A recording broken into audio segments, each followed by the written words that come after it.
Palavra da Verdade, a exposição bíblica com Hernandes Dias Lopes. Deus tem uma palavra para você, para o seu coração. Eu convido a você que abra a sua Bíblia comigo aí na sua casa, mantenha a sua Bíblia aberta na passagem que vamos ler, para que você possa acompanhar comigo a exposição desse texto.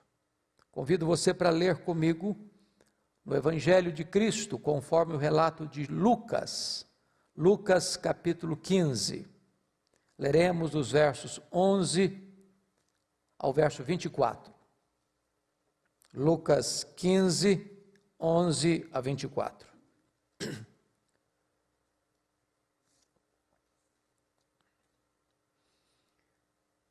Continuou Jesus.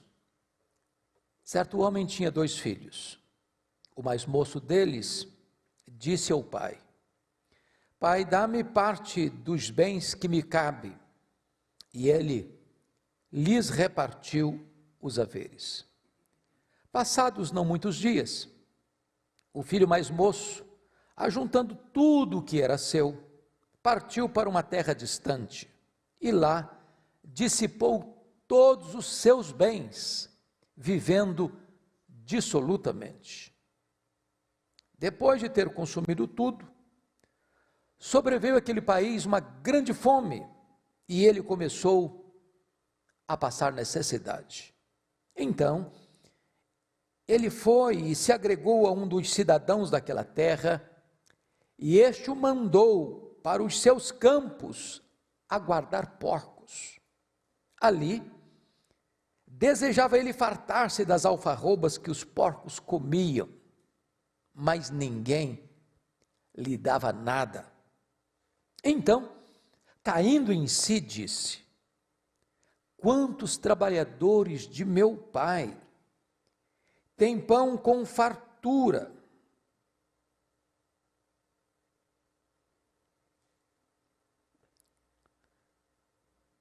e eu aqui morro de fome. Levantar-me-ei, irei ter com meu pai e lhe direi: Pai, pequei contra ti, pequei contra o céu e diante de ti. Já não sou digno de ser chamado teu filho, trata-me como um dos teus trabalhadores. E levantando-se, foi para o seu pai. Vinha ele ainda longe, quando seu pai o avistou, e compadecido dele, correndo, o abraçou e beijou. E o filho lhe disse: Pai, pequei contra o céu e diante de ti, já não sou digno de ser chamado teu filho.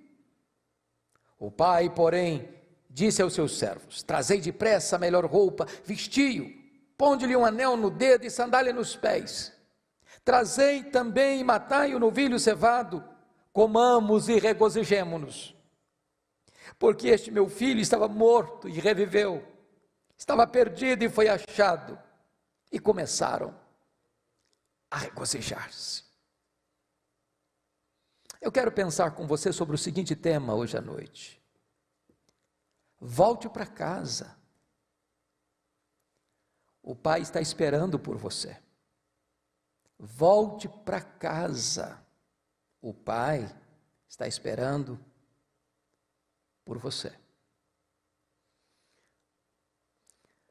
Hoje tem muitos filhos de crentes, filhos da promessa, criados no Evangelho, que se desviaram, que se afastaram da igreja, que estão longe, muito longe, talvez até mesmo descrendo daquilo que aprenderam na infância. Outros, embora crendo naquilo que receberam, não têm forças morais ou espirituais, nem mesmo desejo de retornar à casa do Pai. Se acomodaram lá na terra distante. Estão vivendo a vida, tentando apagar a voz da consciência, tapando os ouvidos à voz do Evangelho. E hoje, essa palavra é para você. E a palavra de Deus para você é esta: volta para casa. Volta para casa. O Pai está esperando você. O Senhor Jesus Cristo, aqui em Lucas 15, conta 3 parábolas para responder à postura dos escribas, dos fariseus, que censuravam Jesus porque estava comendo e bebendo com os pecadores e publicanos. Então Jesus narra 3 parábolas para falar acerca do amor de Deus. Deste amor que nas 3 figuras, nas 3 parábolas, a parábola das ovelhas, da ovelha perdida, dentre 100, uma se perdeu. 10 dracmas, dentre 10, uma estava perdida. E dos filhos, um perdido fora de casa e outro perdido dentro de casa. O Deus que ama você, se importa com você, procura você, resgata você, põe você nos ombros e celebra o seu resgate. Hoje, de forma breve, eu quero me deter apenas em parte desta parábola, a última, falando um pouco para você deste filho chamado e conhecido como filho pródigo. Muito embora a personagem mais conhecida e mais destacada desta parábola não seja o filho, nem o que saiu de casa, nem o que ficou em casa, mas a figura do pai, a figura que mais salta aos olhos nessa história de amor. E a história do pródigo pode ser resumida em 4 fases. A primeira fase, ele era feliz, inconscientemente, na casa do pai.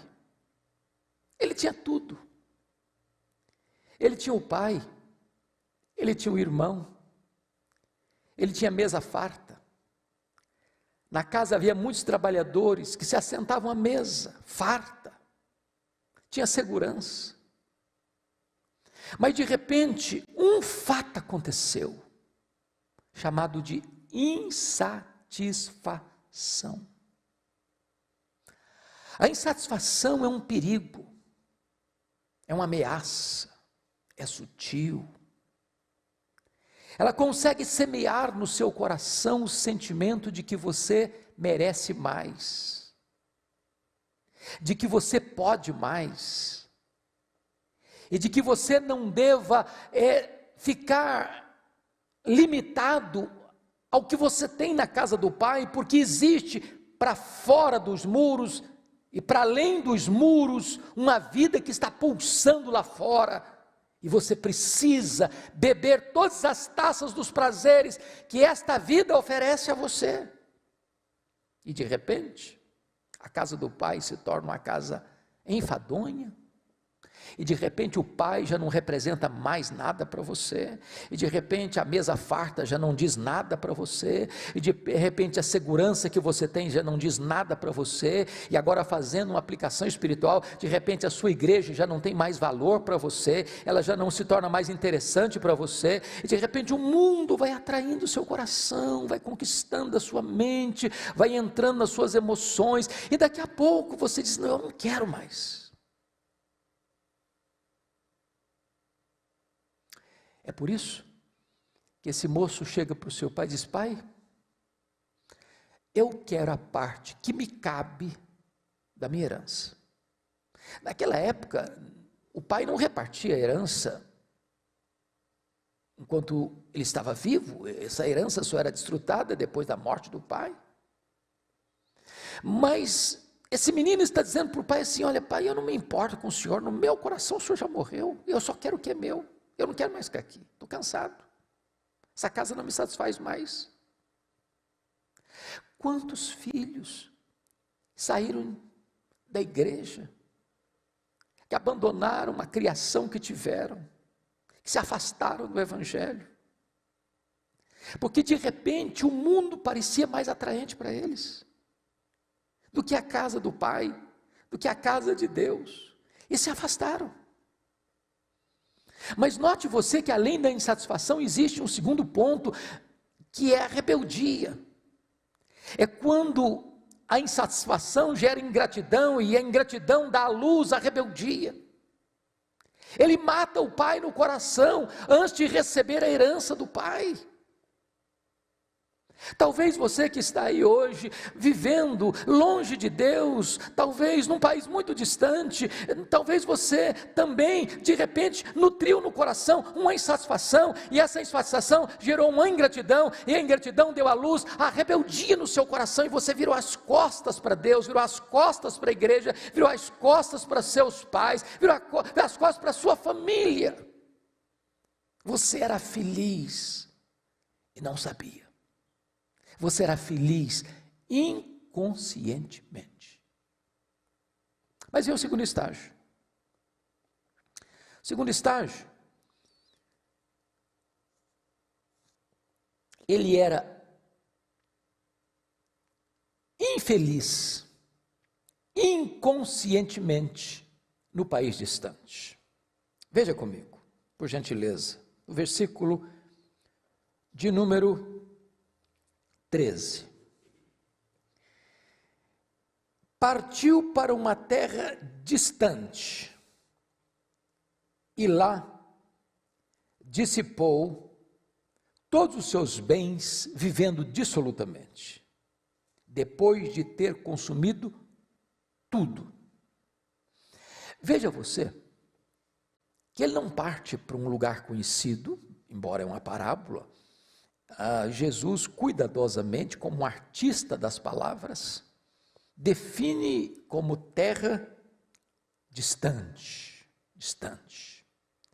Ele quer um rompimento radical, ele quer uma mudança total. Ele não quer ficar ali nos limites, próximo da casa do Pai, ele quer distância. Quando ele vai para esse país distante, ele pensa que a vida está lá. Ele começa a curtir a vida, ele começa a beber todas as taças dos prazeres. No versículo 30, o seu irmão, a Bíblia não diz se o irmão tinha razão ou não, mas o irmão o acusou de ter gastado tudo com meretrizes, talvez com festas, talvez com diversões muito quentes, muito acaloradas, movidas a paixões carnais, com rodas de bebedeiras, com muitos amigos, rasgando a cara em gargalhadas ruidosas. Enquanto ele tinha dinheiro para bancar o banquete, a festa, o ajuntamento dos amigos, parecia que estava tudo bem, parecia que ali sim tinha vida. É assim o mundo, ele atrai, ele seduz. Assim são os amigos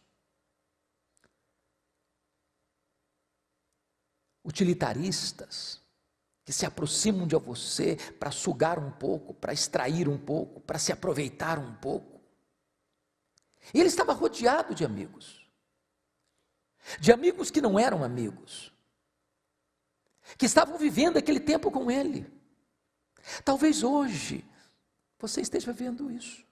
Há alguns anos, eu fiz um trabalho evangelístico no período de carnaval na cidade de Vitória, e fiquei muito perplexo e chocado, quando constatei que 30% das pessoas que estavam lá, bebendo, dançando, se drogando, lá nas avenidas de carnaval, tinham passado por uma igreja evangélica, eram desviados de uma igreja, criados no Evangelho. E quando começava a conversar com essas pessoas, as lágrimas rolavam, e elas diziam chorando: minha mãe está orando por mim, meu pai me ensinou o Evangelho, eu passei a minha infância na igreja. Talvez você está me ouvindo aí, você é um pródigo, está numa terra distante, talvez agora curtindo a vida, celebrando, festejando, Você quer apagar a voz da sua consciência, você não quer ouvir a voz de Deus, e você então tenta ludibriar sua própria alma com muitos prazeres terrenos. Como diz Salomão lá em Eclesiastes 2, você tenta buscar essa felicidade, e você busca onde? Você busca na bebida, você busca na riqueza, você busca no sexo, você busca na fama, e o mundo está aí embalando você nos seus braços, em todos esses prazeres. E você nem sabe que nesse lugar, chamado terra distante, você é infeliz, e nem sabe disso. Mas e o terceiro estágio? E o terceiro estágio ele era infeliz, conscientemente. Agora, cuidando de porcos, passando fome, não tendo sequer a comida de porcos para acalmar o seu estômago fuzilado pela dor. Veja comigo o que está escrito. Versículo 17. Aliás, versículo 15.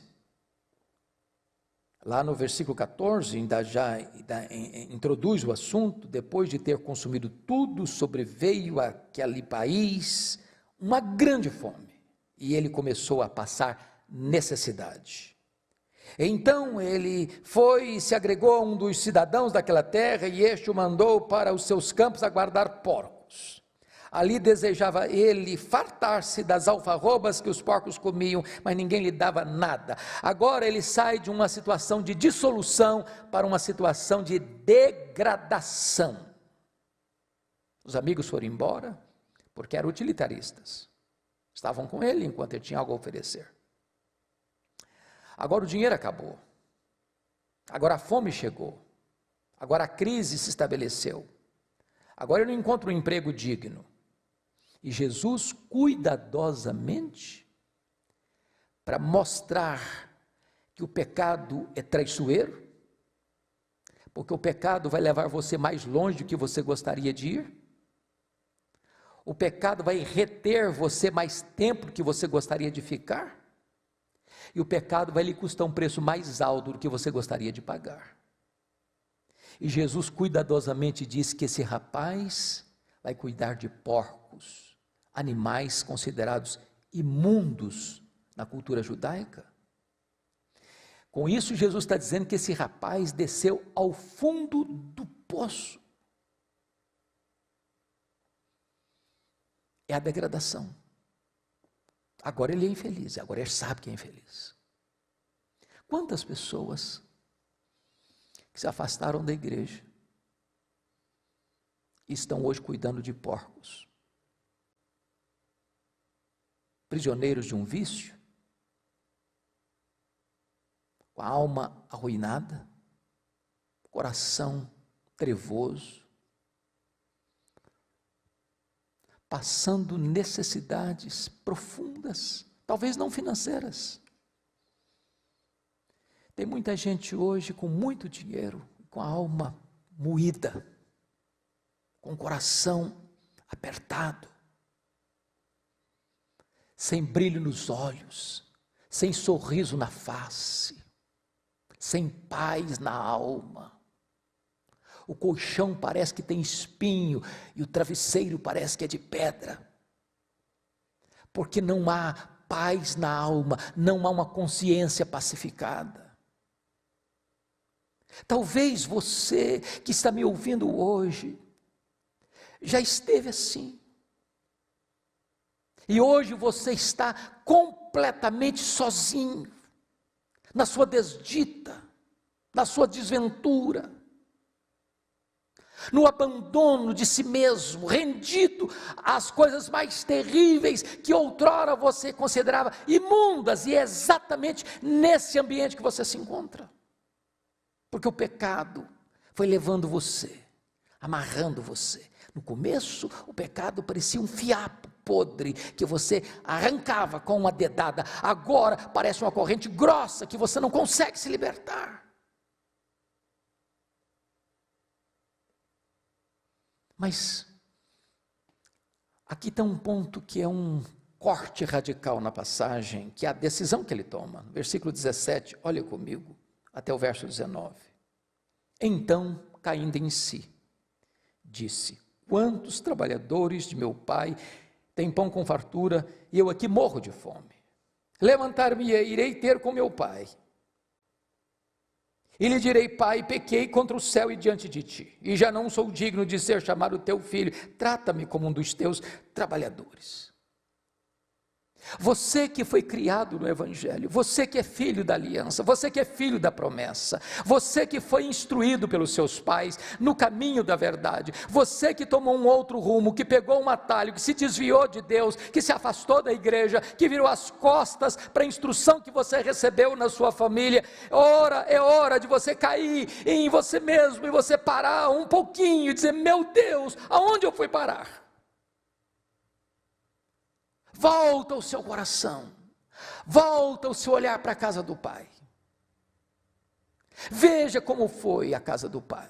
Lá tinha pão com fartura, lá você tinha amizade, lá você tinha abrigo, lá você tinha amor, lá você tinha cuidado, lá você tinha tudo que você precisava para ser feliz, e você jogou tudo isso fora. Mas a primeira coisa para você voltar é você reconhecer onde você caiu e voltar às primeiras obras.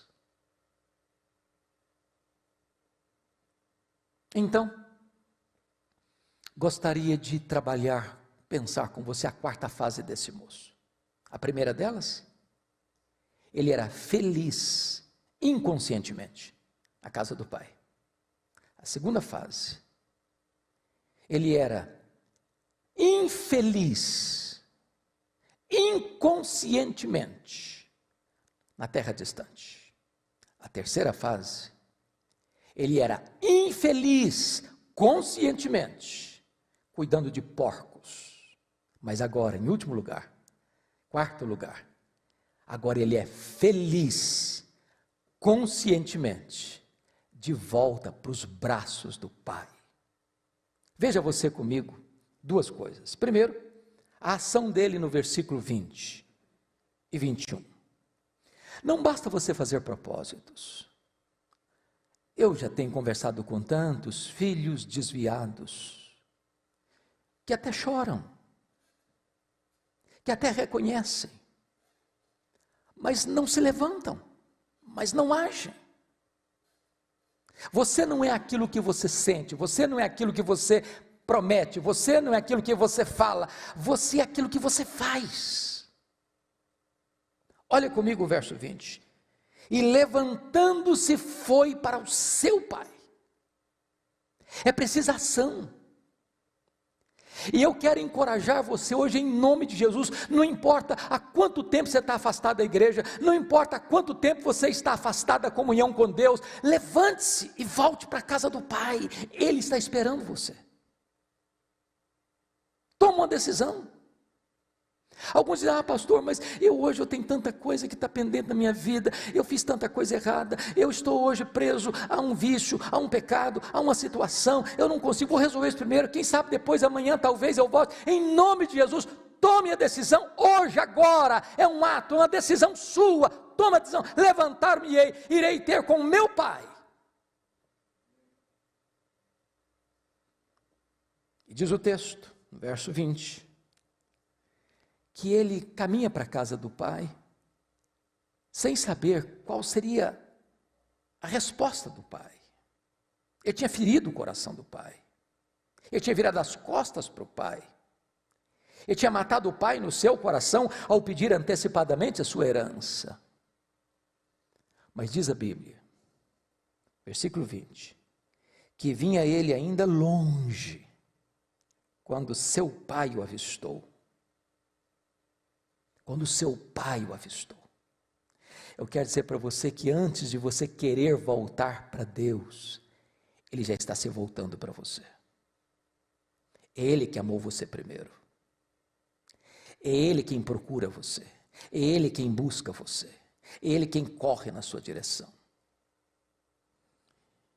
E diz o texto que, compadecido dele, correndo, o abraçou e beijou. Essa parábola já traz a ideia de que naquela época as pessoas honradas, sobretudo as pessoas idosas, não corriam. Mas esse pai corre. Esse pai tem pressa. Esse pai abraça. Esse pai beija. Esse pai acolhe. Eu li certa feita a história de um moço rebelde contra o pai, saiu de casa, machucou seu pai, rebelou-se contra o seu pai e andou pelos caminhos e descaminhos da vida. E um dia, sentindo saudade do pai, querendo o perdão do pai, se dispôs a voltar, mas com medo de que fosse rejeitado, mandou uma carta, disse: meu pai, eu feri o coração do senhor, eu estou arrependido,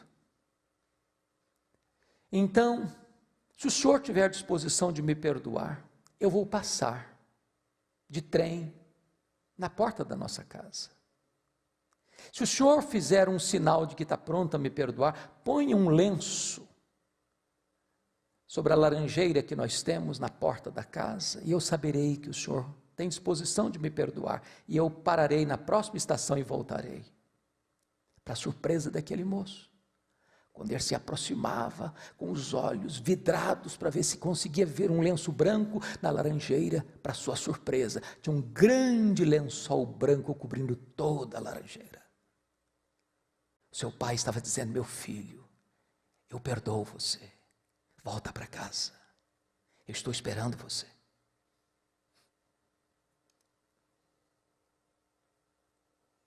Diz o verso 21, que o filho então começa o seu discurso que havia ensaiado lá no campo, guardando porcos, dizendo: pai, eu pequei contra o céu e diante de ti, eu já não sou digno de ser chamado teu filho. E o pai interrompe o seu discurso, e ele nem consegue terminar o que tinha planejado dizer: trata-me como um dos teus trabalhadores, quando o pai agora se dirige aos servos e diz assim, no versículo de número 22, trazei depressa a melhor roupa, vestiu e ponde-lhe um anel no dedo e sandália nos pés, trazei também, matai o novilho cevado, que era preparado para uma ocasião muito especial. E o pai arremata dizendo: porque este meu filho estava morto e reviveu, e estava perdido e foi achado, e começaram a regozijar-se. Eu quero dizer para você que o pai espera você, que o pai perdoa você, que o pai recebe você, que o pai restaura você, que o pai celebra a sua volta para ele, volta para casa.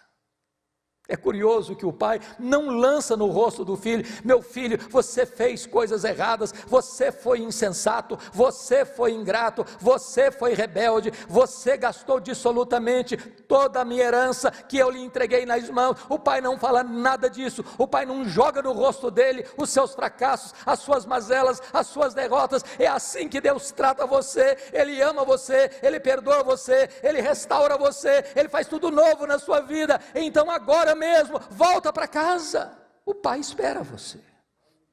Você que está longe da casa de Deus, hoje é o dia da reconciliação, hoje é o dia do abraço de Deus, hoje é o dia do beijo do pai, hoje é o dia que Deus quer celebrar a sua restauração.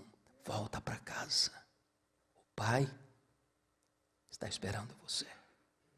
Eu quero convidar o pastor Ival para vir orar por você. Não importa onde você esteja, você que é um pródigo, você que foi criado no Evangelho, volte para casa, a casa de Deus, a casa do Pai. Palavra da Verdade, a exposição bíblica com Hernandes Dias Lopes.